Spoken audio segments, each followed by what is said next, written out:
À partir du 1er mars 2025, plusieurs évolutions réglementaires auront un impact sur le quotidien en France. Le prix de la carte grise augmentera dans les Hauts-de-France, passant de 36,20 € à 42 €. Malgré cette hausse, cette région reste parmi les moins chères. De plus, l'exonération de 50% pour les véhicules propres sera supprimée, marquant un changement dans la politique d'incitation à l'achat d'hybrides et d'électriques. Les bénéficiaires du RSA et de la prime d'activité bénéficieront de déclarations trimestrielles pré-remplies sur le site de la CAF. Testée depuis octobre 2024, cette réforme sera généralisée afin de limiter les erreurs et les trop-perçus. La Mutualité sociale agricole adoptera également ce dispositif dans les mois suivants.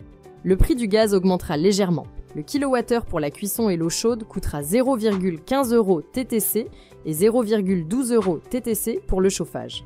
La TVA sur les chaudières à gaz passera à 20% contre 5,5% ou 10% auparavant, suivant une mise en conformité avec les règles européennes. Ce changement entraînera des coûts supplémentaires pour les ménages devant remplacer leur installation.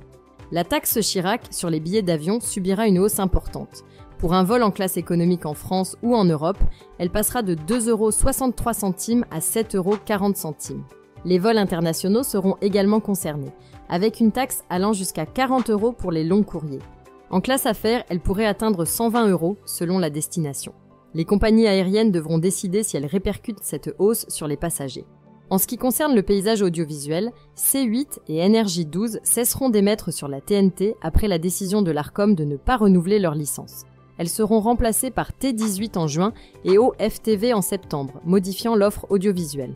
Le malus écologique s'alourdira pour l'achat de véhicules neufs.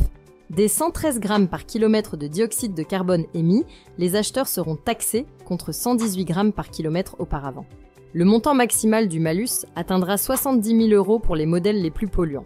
Cette mesure incite à l'achat de véhicules moins polluants, mais pourrait pénaliser les ménages modestes. Ces changements reflètent l'adaptation des politiques publiques aux enjeux écologiques, économiques et sociaux, bien qu'ils alourdissent les charges de nombreux citoyens. Si la vidéo d'aujourd'hui vous a plu, n'oubliez pas de vous abonner pour ne pas manquer nos prochaines vidéos.